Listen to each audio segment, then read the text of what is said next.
Assalamualaikum warahmatullahi wabarakatuh. Nama saya Rizani Divaneta, NPM 177340009. Di sini saya akan menjelaskan sedikit tentang pembuatan bioetanol dengan kulit nanas melalui hidrolisis dengan asam. Salah satu energi alternatif yang dapat menggantikan sumber energi fosil adalah bioetanol. Bioetanol adalah cairan biokimia dari proses fermentasi gula dari sumber karbohidrat menggunakan bantuan mikroorganisme. Keuntungan atau kelebihan dari penggunaan bioetanol yaitu dapat diproduksi terus-menerus, ramah lingkungan, serta dapat digunakan sebagai bahan baku industri kimia, kosmetik, farmasi, dan sebagai bahan bakar. Salah satu bahan baku yang dapat dijadikan sebagai bioetanol adalah kulit nanas.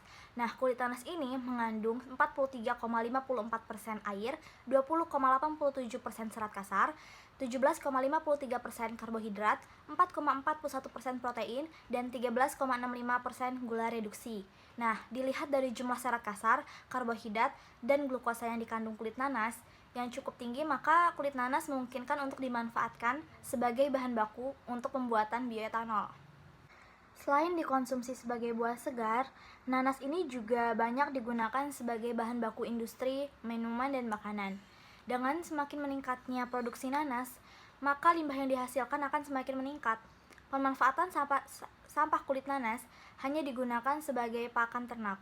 Untuk menambah nilai ekonomis dari sampah kulit nanas, maka dapat dimanfaatkan sebagai bahan baku pembuatan etanol dengan cara hidrolisa dan fermentasi dengan menambahkan yeast, serta pemurnian dengan distilasi. Nah, berikut ini merupakan tabel analisis proksimat kulit nanas berdasarkan berat basah dengan komponen air, serat basah, karbohidrat, protein, lemak, dan abu dapat dilihat pada tabel berikut ini. Adapun kegunaan etanol antara lain adalah untuk campuran dalam minuman, farmasi yaitu sebagai pelarut untuk membuat esen, ekstrak, dan sebagainya. Lalu untuk sintesis dapat membuat misalnya ether, iodoform, chloroform, dan sebagainya. Nah, dapat digunakan juga sebagai larut 70%, itu dipakai sebagai antiseptik. Dipakai sebagai pengawet, contoh-contoh biologik. Lalu campuran 45% bensin dengan 15% etanol memiliki angka oktan yang lebih tinggi. Hal ini berarti mesin dapat terbakar lebih panas dan lebih efisien karena etanol sangat korosif terhadap sistem pembakaran, meliputi selang, gasket, karet, aluminium, dan ruang pembakaran. Maka untuk campuran etanol konsentrasi tinggi. Karena di sini pembuatan bioetanol dengan kulit nanas melalui proses hidrolisa asam, maka saya akan menjelaskan sedikit tentang hidrolisa. Nah, hidrolisa adalah suatu proses antara reaktan dengan air agar suatu senyawa pecah atau terurai. Reaksi ini merupakan reaksi orde 1 karena air yang digunakan berlebih, sehingga perubahan reaktan dapat diabaikan. Lalu hidrolisa asam. Hidrolisa dengan katalis larutan asam bisa berupa asam encer atau pekat.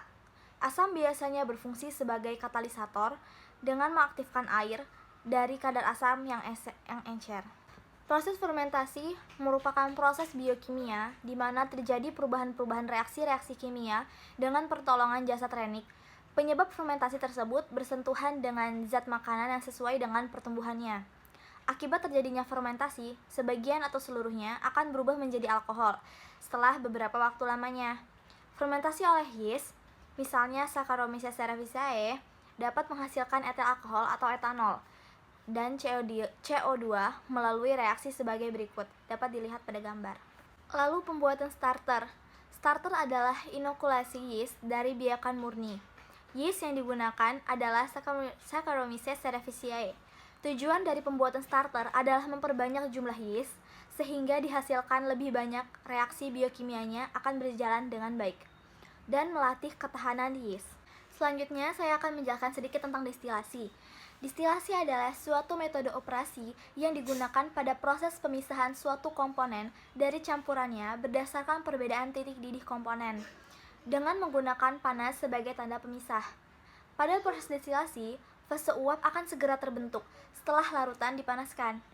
Uap dan cairan dibiarkan mengadakan kontak sehingga dalam waktu yang cukup, semua komponen ada dalam larutan akan terdistribusi dalam fase membentuk distilat.